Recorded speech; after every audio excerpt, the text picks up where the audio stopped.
Doctor साहब, आप ये कहते हैं कि स्टीव विटकॉफ को इसराइल के अलावा दीगर ममालिक भी जाना चाहिए? देखिए, दो बातें हैं। ये तो या तो ये है कि वो अगर यहाँ से किसी ऐलान के बगैर या किसी बड़े ब्रेक थ्रू के बगैर वापस अमेरिका चले गए, और तीसरा दिन है उनका इसराइल में, और कोई ऐसी चीज़ उनकी नहीं थी इसराइल में। नेतन्याहू से मिलना है तो नेतन्याहू से आप कितनी देर, एक दिन मिलेंगे तो। और फिर गज़ा में वो जाते तो वो पहले तो उनकी अच्छा, वो नेतन्याहू जिससे वो पहले मिले ही नहीं थे जब वो एडन अलेक्जेंडर को रिहा करने आए थे। तो हॉस्पिटल में आप, हमने डिस्कस किया था इस प्रोग्राम में कि हॉस्पिटल में जाने पाबंदी लगा दी गई थी कि नेतन्याहू से नहीं मिलना उन्होंने। और प्रेसिडेंट ट्रम्प यहाँ आए थे तो इसराइल का दौरा ही नहीं किया था। लेकिन अब सूरत हाल ये बनी हुई है कि वो या तो दो मुमकिनात हैं। अगर तो यहाँ से ऐलान के बगैर चले गए, दो बातें चल रही हैं।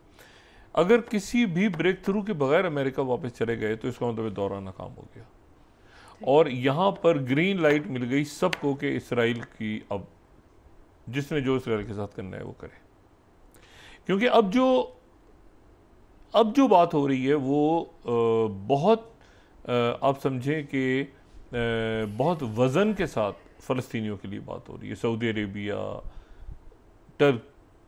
टर्किया, ये जो इन्होंने गुफ अप करने की कोशिश की थी इसराइलियों ने कि सीरिया में कोई सिविल वॉर हो जाए, कोई टर्की के साथ, बाकी वो सत्यानाश हो गया सारे प्लानिंग का। तो ये यहाँ से जाएंगे और लेबनान में छेड़खानी, तो वो सारे जो हैं वो फिर जो कुछ होगा वो एक मैसेज आता है ना। और फिर ईरान, अच्छा एक तो बात ये हो गई, तो या तो ये वहीं खड़े होकर कोई अनाउंसमेंट करेंगे स्टीव विटकॉफ, या कतर में आके अनाउंसमेंट करेंगे। लेकिन अनाउंसमेंट होगी तो कतर आएंगे, वरना इन हालात में कतर या कोई भी मुल्क जो है वो वेलकम नहीं करेगा कि वहाँ पे कत्लेआम हो रहा है और गोलियाँ चल रही हैं और ये हो रहा है और आप यहाँ आके फिर सैर करके चले जाएं। तो एक प्रेसिडेंट ट्रम्प की तरफ से बात ये भी चल रही है कि जी इसको फ़ौरन आप किस्तों में एक ही दफ़ा आप जो आखिरी अचीवमेंट थी उस तक आप चले जाएं। और वो ये थी, लेकिन अब आपने PLO को और हमास को दोनों को एक ही समय खड़ा कर दिया लाके, यानी दोनों जो हैं वो, मतलब आप कह रहे पहले के ख्याल आपने कि तीसरे में दोनों पाबंदी लगा दी तो कहाँ से लाएंगे लोग। तो बात ये सारी कि वो जो है ना वो अब अच्छा इसराइल में भी ये फीलिंग शुरू हो गई है होनी कि ये अब हम फंस गए और स्टीव विटकॉफ के पास कोई ऐसी बात कहने के लिए है नहीं। और देखें स्टीव विटकॉफ की सबसे बड़ी स्ट्रेंथ क्या थी, और अभी भी वो इसको दोबारा चाहें तो कर सके, ये थी कि वो हमास से भी बात कर रहे थे। एडम बॉयलर थे तो वो उनसे भी बात कर रहे थे, उनके साथ उनके बाकी लोग सारे थे, तो वो मतलब हर एक से उनकी गप लग रही थी और बड़ा उनको प्रोटोकॉल मिल रहा था। लेकिन अब वो नेतन्याहू में चूंकि तीसरे 3 दिन से फंस गए हैं इसराइल में और किसी और मुल्क नहीं जा रहे, वरना तो आधे घंटे बाद की मैसेज दिया नेतन्याहू, कतर आया, कतर से इजिप्ट गए, सऊदी अरेबिया आए, वो कर आके अनाउंसमेंट करके 3 दिन से वो वहाँ फंसे हुए हैं। तो इसमें जो है वो कोई गड़बड़ है, या वहाँ से ऐलान कर देंगे वहीं से, और अगर या कतर और इजिप्ट वगैरह आएंगे, लेकिन उस सूरत में ये मुल्क उनको वेलकम करेंगे जब ये कोई बड़ी अनाउंसमेंट करने जा रहे हैं। अब फ़लस्तीनियों के कत्लेआम का मलबा जो है या जो उनके जो जराइम है वो कोई लेने को तैयार नहीं है। और मैं आपको सिर्फ ये बताऊं कि ये मेरे लिए बड़ी एक अनहोनी ख़बर है, और ये है रॉयटर्स को मैं कोट कर रहा हूँ 35 कि इसराइल ने जो है वो मुत्तहिदा अरब अमारात से अपने डिप्लोमेटिक स्टाफ को निकाल लिया है। UAE और इसराइल का ताल्लुक जो है वो अब्राहम अकॉर्ड के बाद वहाँ से अपने डिप्लोमेटिक स्टाफ को निकालना शुरू कर दिया है। और इस पे जो है वो 36 जो इसराइल का मीडिया वो कह रहा है Israel orders diplomats and families UAE to evacuate immediately. उनको थ्रेट है या क्या है रीजंस, मैं उसकी डिटेल में, क्योंकि अभी तो ये खबर आई है कि फौरी तौर पे वहाँ से इसराइल के लोगों से कहा है कि आप UAE को छोड़ दें।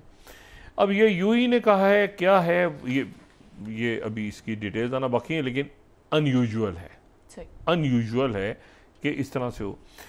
अच्छा, फिर उसके बाद जो है दूसरी बात देखें ना, वहाँ का मीडिया जो है वो पहले तो ये देखें ना, Times of Israel 26 no more partial deals, official से Israel US now back comprehensive plan for Gaza. मतलब क्या कॉम्प्रिहेंसिव, एक ही दफ़ा में ऐलान करेंगे तो क्या करेंगे, मतलब अब तो खुल चुका है गज़ा, अब तो गज़ा में लोग, ये सारे लोग गज़ा के अंदर दाखिल हो चुके हैं।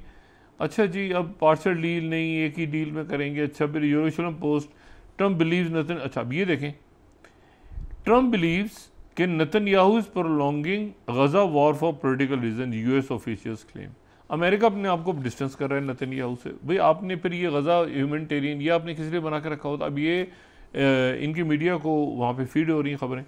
ये यूरोशल पोस्ट फिर आप एक देखें 28, the king has no god, Netanyahu lost the right to rule in his lust for power, ये ऑपेड छपा हुआ है। अच्छा, उसके बाद जेरूशलम पोस्ट ने एक और क्लियर किया कि हमारे मत्थे मत डाल देना सारा। ये 29 जो उनका ऑपेड है ना, Israel does not bear sole responsibility for starvation in Gaza, ये जो कुछ हुआ है हमारे मत्थे मत डालना, ये इसमें अमेरिका हमारे साथ था और बाकी मुल्क साथ थे जो इस वक्त तो ये हमारे साथ जो है। यूरोशलम पोस्ट ने फिर वही खबर जो दी है ना, ये National Security Council tightens travel warning for Israelis and Jews in UAE.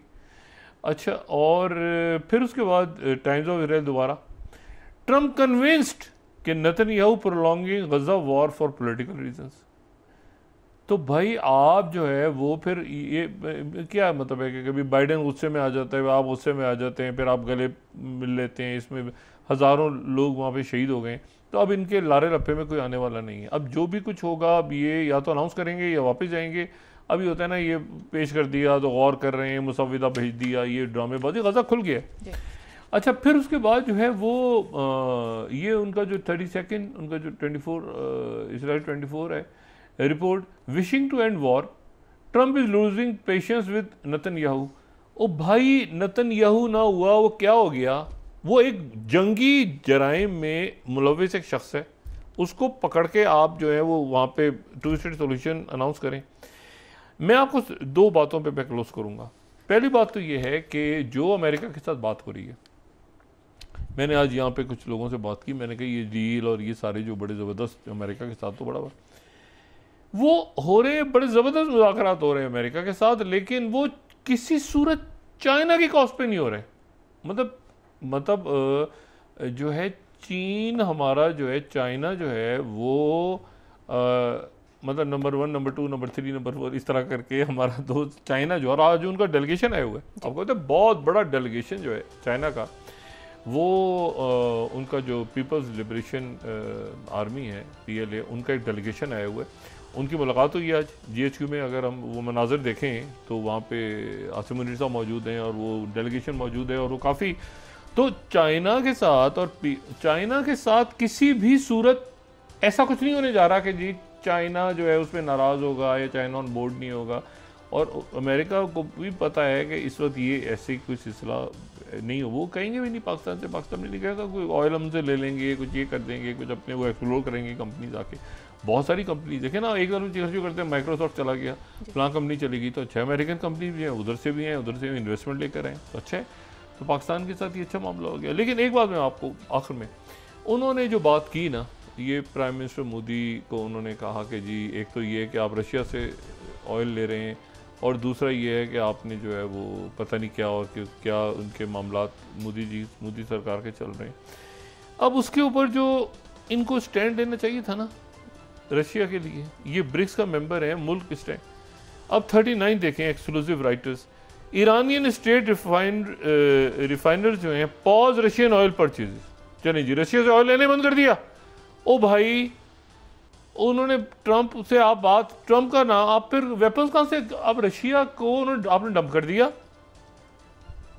यानी आप बजाय इसके कि अपनी सफारतकारी बेहतर करें, आपका जो रशिया से आपने ऑयल लेना बंद कर दिया। इसी को द हिंदू कोट कर रहा हूँ 40th, Indian refiners pause Russian oil purchases sources से। ओ भाई आपने, यानी मैं, आप यकीन करें कि एक अजीब सी एक बात है ना, यानी इस वक्त कोई पाकिस्तान से कहे कि जी आप जो हैं हम आपके ऊपर ये इस तरह से, और आप चाइना आपका दोस्त, तो पाकिस्तान इस वक्त क्या करेगा? पाकिस्तान अपने ताल्लुकात चाइना से सवाल ही पैदा नहीं होता। अब आप 41 देखें, ये 41 टाइम्स नाउ, श्रिंकिंग डिस्काउंट्स और US tariffs are Indian refiners quietly pulling back on Russia oil.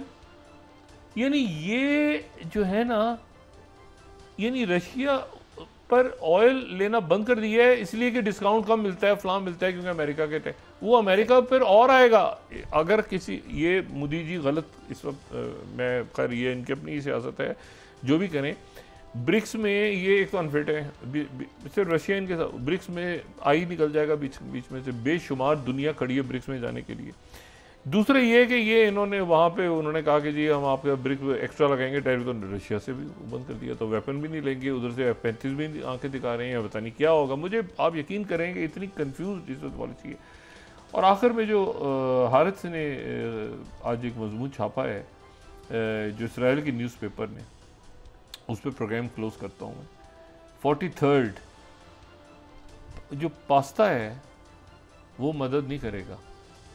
Gaza is on brink of exponential surge in starvation death. उनको पास्ता खिला के और ये जो आप उनको चॉकलेटें और तस्वीरें उतरवा रहे हैं ना जा के, कुछ लोग ऐसे भी तो, ऐसे मौके पे ऐसे भी तो लोग होते हैं ना, वो बच्चे भूख से खुराक के लिए मरे और जाके उनको टॉफ़ियाँ चॉकलेटें ये तस्वीरें उतरवाना, तो वो उनको उसने बड़ा, ये बहुत अच्छा एक इजरायली वहाँ पे हैं जर्नलिस्ट, उन्होंने बड़ा अच्छा इसमें लिखा है।